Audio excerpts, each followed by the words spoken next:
Hello folks, welcome to Lester's Custom Truck Shop. Jim S. in Kentucky. This custom DX959 is yours. I wanted to show you the output power. There's the front of the radio.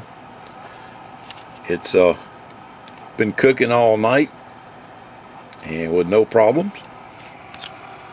I wanted to show you the output power. Now both meters have 100 watt slugs in it. This one's on the time 5 scale, so we're going to be looking at the scale there in the middle, 500 watts, and this one is RMS. We're going to be looking at the bottom scale. Okay, I'm on the upper side of channel 35.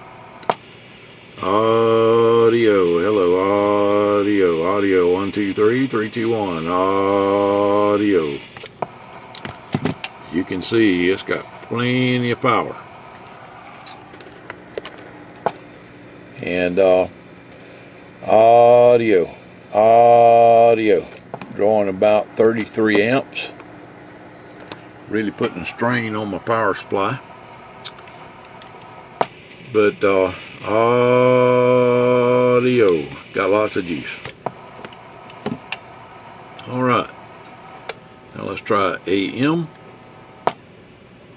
Hello, audio.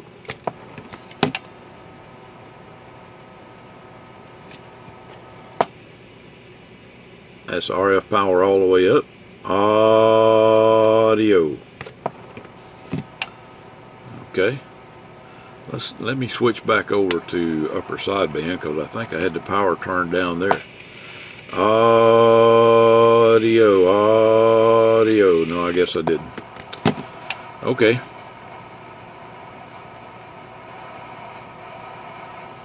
Switch back to AM. That's RF power all the way up.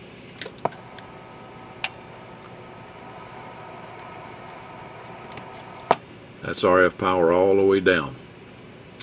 Audio, but look at the swing. Still up there about 450, somewhere between 450 and 500. Okay. All right. Show you some details. Switch it to the external antenna.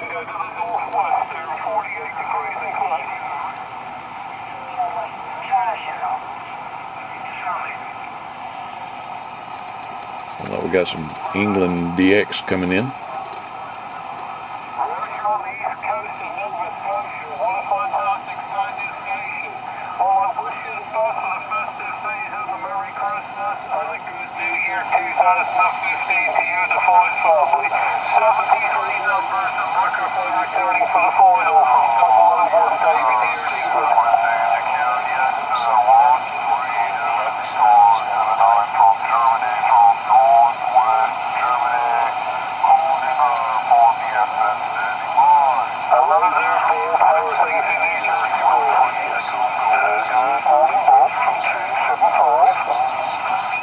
Okay, that's DX coming in on the lower side of 38.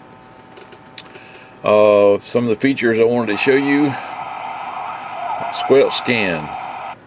Set your squelch, and then you can either go up or down. When it picks up a channel, it does that. You know, when the squelch opens, that's what it does. Turn the RF gain down a little. Yeah, it sounds like they're on upper sideband. Yep.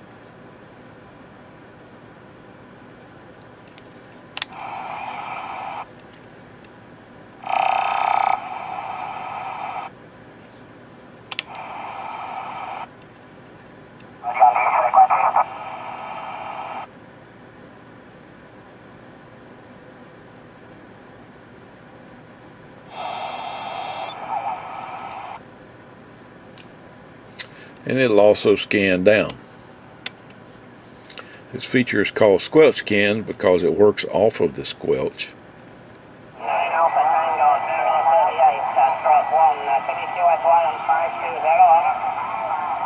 If you just want to listen to it, you can Put that back in the center position and it stays on the channel that you're on. Okay. Alright, the next feature I need to show you is this switch right here, the CSS switch. With it in the left position, center, left or center, the channel knob controls the channel. Okay. With it all the way over to the right, the channel knob controls the band and channel. Alright. We just jumped, actually it jumped backwards. That's the only problem with Galaxies. They don't have a mute line in them like the Cobras do. The Cobras have a mute line that I use to tell the CPU that the channel selector is being moved. Anytime the channel selector is moved off of a channel, you have a negative signal on one of the pins that I use to tell it that the channel selector is being moved. The Galaxies do not have that. So it's trying to decipher the input that's coming into the pins from the channel selector output while you're turning it. Now, I've added delay to it to try to get it to work better, but it still doesn't work that great. So it may take 1 or 2 clicks. It may even go backwards, see, like it did just then, before it goes up.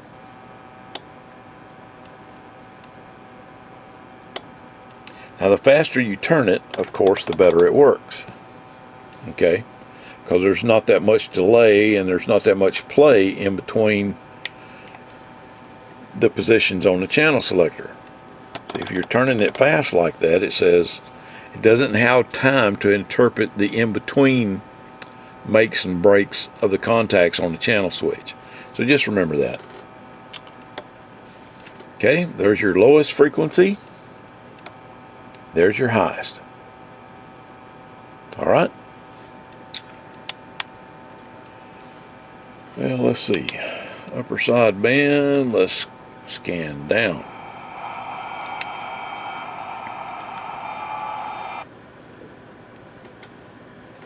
Now 28.3 to 28.5 is the 10-meter voice band. Most of the traffic there is on upper sideband. There may not be anything to listen to this morning. They were having a contest yesterday. I should have recorded some things yesterday.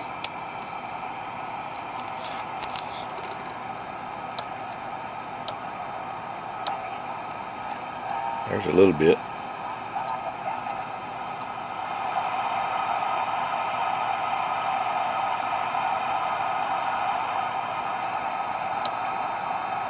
Distant station. Probably England or Germany. See what it did there? It went down instead of up. Just remember to click the knob fast. Some blue sky and sunshine, but temperature really about 3 or 4 degrees Celsius, so it's still pretty cool over here, Larry. Anyway, put it back to you then. Kilo Bravo 1 Victor Fox United, Germany 8 Ocean Fox Queen, portable.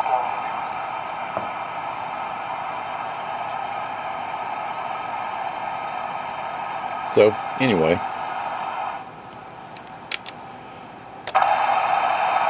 Back in the CB band. 19 AM.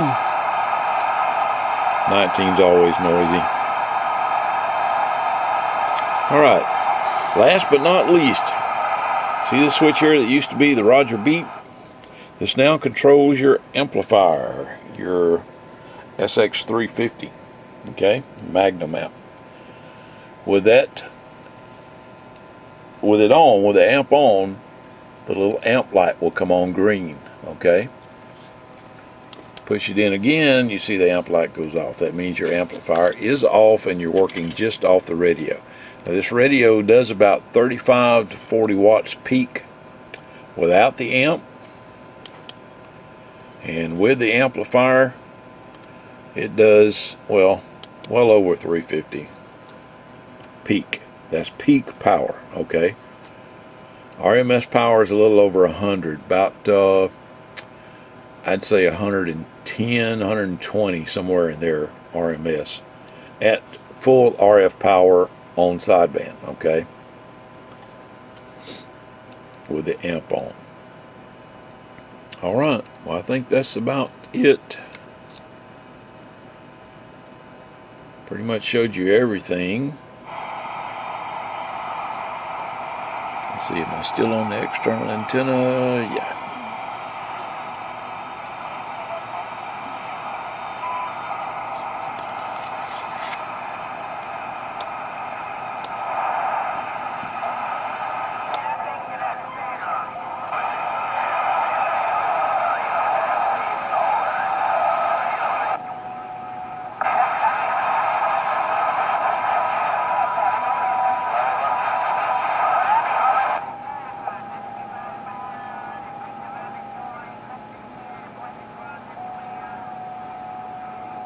Somebody just keying up.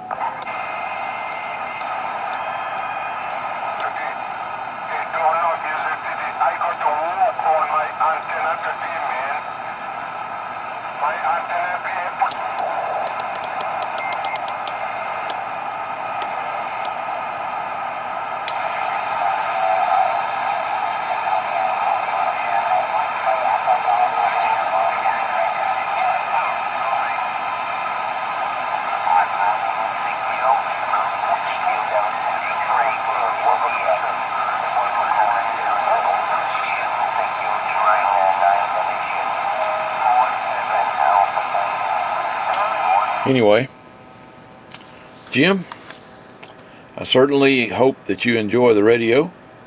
It was my pleasure to build it for you. 73s, everybody. Jim S. in Kentucky. This is your 959. Your LesComm Custom 959. There's your 15 kilohertz 10.7 filter. I've already done the improvements in the receiver and the transmitter. Added your second final. Actually, I moved the driver over to the second final position and put a new FET in for the driver. Okay, got your power all hooked up using the half barrel connector with heat shrink over it. Going to the amplifier. I still got to put it back in that thing. Haven't done that yet. There's your nice thick power cord. There's your LC5304. Now, of course, the wiring is not neat yet. I've got to tie them down. I've just been installing everything. I've got the squelch can all hooked up. Still got to put the hot glue over the relay. There's your relay that works the amp. Okay. All right, let me, I wanted to show you this. There it is, all lit up. But we're on, okay, right there's on AM. Let me dial it in. On channel 47. The meter on the left has a 100 watt slug. The meter on the right has a 50 watt slug, and we're on the ×5 position. So that top scale up there is 250 watts. You know what? I need to change that out because that's going to peg out that meter. Let me change that slug out to a 100, okay, and I'll be right back. Got that slug changed out. Need to make those things more accessible. Mount them on the top up here or something. But all right, now they both have 100 watt slugs in them. This meter here is on the ×5 scale, which means that we're going off that center scale right there. The mark all the way over to the right, that's 500 watts right there. Okay, and I'm on AM. Hello, audio. Audio, hello. 1, 2, 3, 4, 5, 5, 4, 3, 2, 1. Audio testing, testing, audio. Audio, 1, 2, 3, 4, 5, 5, 4, 3, 2, 1. You can see it was hitting the 400 watt mark there. This is on the AM. Audio, audio, audio. About 50 watts RMS. Alright, I'm going to switch over to sideband. Audio, audio, audio, audio, audio, audio, audio, audio, audio. 1, 2, 3, 4, 5, 5, 4, 3, 2, 1. Audio test, audio testing, testing, audio. Audio. About 80 watts RMS. And about 400 on power. Now, let me turn this thing back up here inside there. Make an adjustment. I'll show you what it will do. It's going to floor you. Okay. I turned it all the way up inside. Audio. Audio. I hope you saw that. That thing went over 500 watts. Hello, audio. Audio, 1, 2, 3, 4, 5, 5, 4, 3, 2, 1. Audio. Alright, I'm going to turn it back down so that you don't blow it up. Okay. Alright. And then I got her turned back down. It should be right around 400 watts peak. And it is. Okay, audio 1, 2, 3, 4, 5, 5, 4, 3, 2, 1. Now that's on sideband. AM's the same way.